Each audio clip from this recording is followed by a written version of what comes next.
Peace, family. I need to holler. This been weighing me down heavily. For all of the gig workers, I feel for y'all, especially the new people. The customers don't seem to understand that they are using premium services.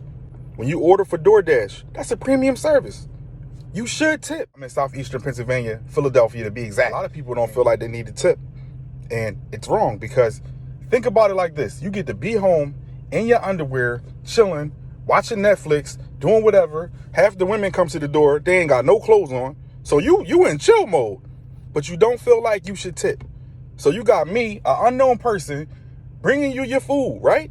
Tearing up my vehicle or vehicles to get you your food, having the expenses, having all of the risk, risking getting into an accident, risking getting myself killed, going in some of these neighborhoods, all these different things that I have to worry about and have to risk just to bring you your food, and you don't even want to tip. You should know in your heart that that is wrong. You should also understand and know that DoorDash is a premium service. Yes, regardless of however you feel about the drivers and the people who run this economy and are the lifeblood of it, you should tip. I've heard some of the craziest arguments when I talk about this because I created the protocol No Tip, No Delivery, and I wrote the book No Tip, No Delivery, 7 Steps to be Efficient on DoorDash. Why did I do that? Because people need an education. When you get into the gig world, you don't have any education. You just get into it and you start trying to make money, not understanding that this is not a job, this is a business. You can't treat it like a job. You're not going to make the same amount of money every single day. Some days you're going to be high, some days you're going to be low. You got to work through all the different weather conditions, deliver to apartment buildings without having enough information to know where you're going, because some people want to not put their unit number and then they don't want to answer their phone. So you're there for 10 or 15 minutes trying to call them to get them just to come to the door and get the food. And all they do is say, oh, thank you. They don't even acknowledge the fact that they had you out there waiting for 15 minutes. So many different things that we have to deal with. It would be negative if we get into an accident. It would be negative if we get deactivated because somebody wants free food. It would be negative for many of the different things that go on that are challenges to us. A lot of things can happen. Because you get to be home and you're chilling and you're relaxing, you should pay a tip because it's a premium service. It makes it premium the fact that you can do whatever it is you need to do. You can continue to work. You can continue to spend time with your kids, relax while food is being prepared and brought to you, to your doorstep. Just treat the drivers right. Stop fooling around. I've heard the simple arguments. When you go into a restaurant, you don't tip until after you get the food. This is not the same thing. Stop grouping them and clumping them together like they are the same.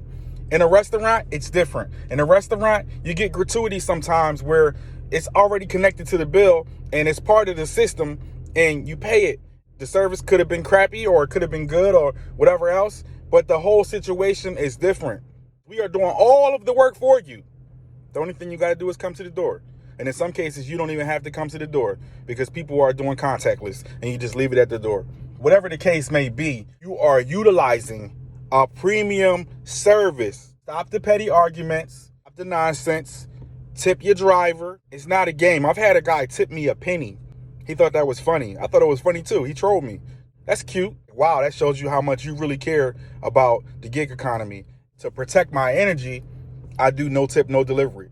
If a person doesn't want to tip me, they are more likely to just be a scummy person. Regardless of how much the fees is, the fees don't go to us. Fees and the taxes and the things that you see in the window don't go to us. We get the delivery fee or part of the delivery fee or whatever DoorDash decides to pay us. So when you order food and it's $65, add another $5 to $10 to that to tip your driver to get the food there. None of that other money goes to us. Why is this important? When you tip, it motivates a person. When I'm not getting a tip, you think I'm motivated to come bring you your food? You think I care that you hungry? I don't even feel like you hungry if you ain't leave no tip. I'm going to leave it at that. A lot of people are their own worst enemies. People that don't tip, you wait longer. You got to wait until another person left to tip. Because what DoorDash does, they stack it. Where if a person tips well, they'll connect a person that tips well to a person that didn't tip at all to combine those two deliveries to get the delivery delivered that nobody was going to pick up. Because nobody wants to pick up a $2 order. DoorDash shouldn't even be trying to offer us $2 when, listen, you putting your car at risk. You putting your life at risk. You putting your future at risk just to bring somebody some food for $2? Come on, people, it ain't adding up. DoorDash is a premium service. Treat it as one. You'll get your food faster if you tip. And I'm out of here. I ain't talking no more about it, man.